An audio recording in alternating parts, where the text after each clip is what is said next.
पहाडको टुप्पोमा एउटा पुरानो घर छ, न धेरै ठुलो न धेरै सानो, तर समयले छोडेर गए जस्तो थोरै झुकेको र चुपचाप उभिएको। पहाडको टुप्पोमा एउटा पुरानो घर छ, न धेरै ठुलो न धेरै सानो, तर समयले छोडेर गए जस्तो थोरै झुकेको र चुपचाप उभिएको। त्यहाँ पुग्ने बाटो घाँसले ढाकिसकेको छ, मानौ धेरै वर्षदेखि कोही त्यहाँ हिँडेको छैन। त्यहाँ पुग्ने बाटो घाँसले ढाकिसकेको छ, मानौ धेरै वर्षदेखि कोही त्यहाँ हिँडेको छैन। हावा भने अझै त्यही बाटो भएर आउँछ र ढोकाको पुरानो काठलाई बिस्तारै ढकढकाउँछ, जसरी कसैले भित्रबाट ढोका खोल्ने आश गरिरहेको होस्। हावा भने अझै त्यही बाटो भएर आउँछ र ढोकाको पुरानो काठलाई बिस्तारै ढकढक्याउँछ, जसरी कसैले भित्रबाट ढोका खोल्ने आश गरिरहेको होस्। घरको झ्यालमा धुलो परिसकेको छ, तर कहिलेकाहीँ कुहिरो आएर धुलोलाई बिस्तारै छोपिदिन्छ। घरको झ्यालमा धुलो परिसकेको छ, तर कहिलेकाहीँ कुहिरो आएर धुलोलाई बिस्तारै छोपिदिन्छ। त्यो बेला टाढाबाट हेर्दा घरले साँच्चै सास फेरिरहेको जस्तो लाग्छ। त्यो बेला टाढाबाट हेर्दा घरले साँच्चै सास फेरिरहेको जस्तो लाग्छ। भित्र एउटा कोठा छ, जहाँ पुरानो कुर्सी अझै त्यहीँ राखिएको छ। भित्र एउटा कोठा छ, जहाँ पुरानो कुर्सी अझै त्यहीँ राखिएको छ। त्यो कुर्सीले धेरै वर्षदेखि कसैलाई पर्खिरहे जस्तो लाग्छ। त्यो कुर्सीले धेरै वर्षदेखि कसैलाई पर्खिरहे जस्तो लाग्छ। सायद कोही बुढो मान्छे यहाँ बस्ने गर्थे। साँझ परेपछि झ्याल खोलेर पहाड पारी डुबिरहेको घाम हेर्थे। सायद कोही बुढो मान्छे यहाँ बस्ने गर्थे।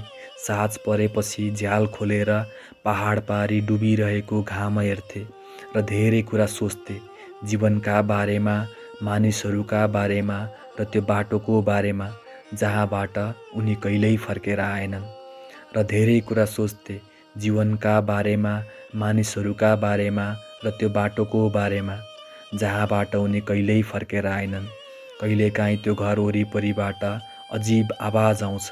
कहिलेकाहीँ त्यो घर वरिपरिबाट अजीब आवाज आउँछ। हावाले पुराना काठहरू हल्लाउँदा लाग्छ कोही भित्रबाट बिस्तारै हिँडिरहेको छ, तर जब ढोका खोल्न खोजिन्छ त्यहाँ कोही हुँदैन। हावाले पुराना काठहरू हल्लाउँदा लाग्छ कोही भित्रबाट बिस्तारै हिँडिरहेको छ, तर जब ढोका खोल्न खोजिन्छ त्यहाँ कोही हुँदैन। म कहिलेकाहीँ सोच्छु, सायद घरहरू पनि मानिसहरू जस्तै हुन्छन्। म कहिलेकाहीँ सोच्छु, सायद घरहरू पनि मानिसहरू जस्तै हुन्छन्। उनीहरू पनि कसैलाई सम्झन्छन् र कसैको आवाज कुनै भित्तामा अड्काइराख्छन्।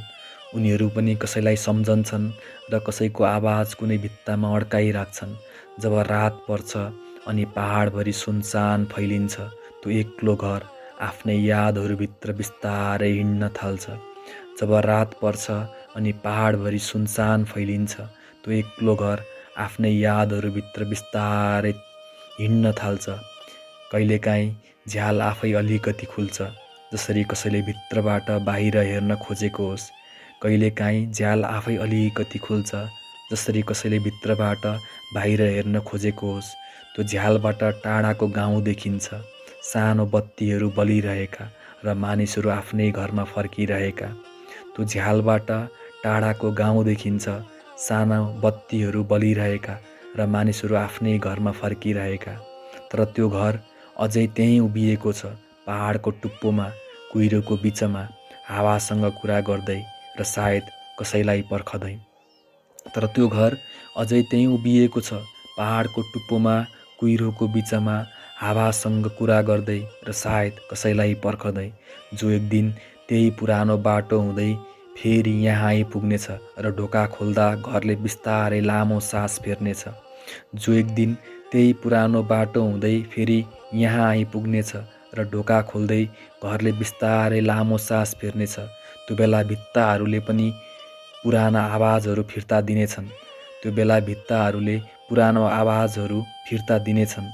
कुर्सीले फेरि कसैको तौल महसुस गर्नेछ र झ्यालले बाहिरको संसारलाई अलि फरक तरिकाले हेर्नेछ। कुर्सीले फेरि कसैको तौल महसुस गर्नेछ र झ्यालले बाहिरको संसारलाई अलि फरक तरिकाले हेर्नेछ।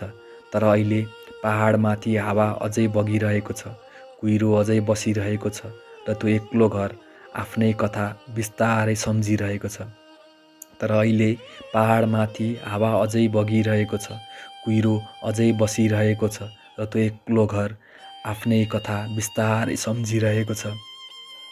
अनि म त्यो घरको अगाडि उभिएर कहिलेकाहीँ यस्तो महसुस गर्छु, भित्र कसैले मलाई चिनेको छ र कुनै पुरानो सम्झनाले मेरो नाम बिस्तारै बोलाइरहेको छ। अनि म त्यो घरको अगाडि उभिएर कहिलेकाहीँ यस्तो महसुस गर्छु, भित्र कसैले मलाई चिनेको छ र कुनै पुरानो सम्झनाले मेरो नाम बिस्तारै बोलाइरहेको छ। अनि ढोकाको पछाडिबाट मानो धेरै पुरानो आवाजमा भने जस्तो लाग्छ। अनि ढोकाको पछाडिबाट मानो कसैले धेरै पुरानो आवाजमा भने जस्तो लाग्छ, तिमी ढिलो आयौ। हो, तिमी ढिलो आयौ।